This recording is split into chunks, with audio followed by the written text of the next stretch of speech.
So, in this video, we want to talk about therapeutic leadership. And it's just an overview. We'll get to more details later on. But again, therapeutic leadership, just to recap, is one of the four components of Rome. Again, those components, there's the Gaho model, which is our strategic framework for goal setting and planning. There's the Rome principles and success conditions. And again, those success conditions these are things in our environment that need to be in place in order for us to be successful in implementing our goals. There's the Rome decision enhancing framework. Remember, Rome is for knowledge workers, and knowledge workers, their output is decisions. So you need a decision framework in order to make the right decisions. And then finally, the thing that makes this all work is therapeutic leadership. So let me talk a little bit about therapeutic leadership. Therapeutic leadership is about changing the environment to make it easier, make it more conducive to exhibiting the right behaviors that will actually get us the right results. Most of the previous or current methods now, especially when it deals with knowledge workers, they were based on the assumption that I have this high paid executive and they should either know what to do or they should learn it. They should figure it out. That's why we pay them so much. But the problem with this assumption is that if you have good workers working for you, people that care about the job, they're doing the best they can. So if they're not producing the results, they're not doing the behaviors that are reaching the goal, they don't know how. Yelling at them, punishing them for not doing it won't make it any better. But most of our practices for leadership are based on punishment.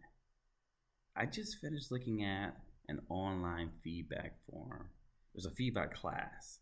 It's like a half an hour. It's a classic feedback class.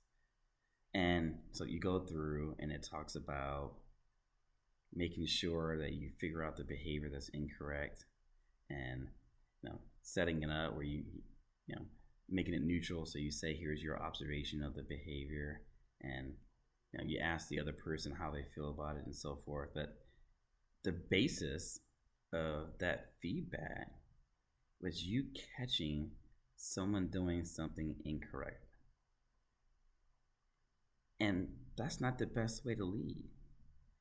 Even though we all say that we should learn to accept feedback, the studies show that whenever anyone receives negative feedback, they don't perform better. They perform worse than they would have. And it's not only for the low performers, it's for the high performers also. Now, we've done lots of other studies, and we figured out that if you use more positive reinforcement, and even negative reinforcement, but reinforcement instead of punishment, people perform better. They learn what the right things are to do. Because again, if you have good people, it's not that they aren't motivated.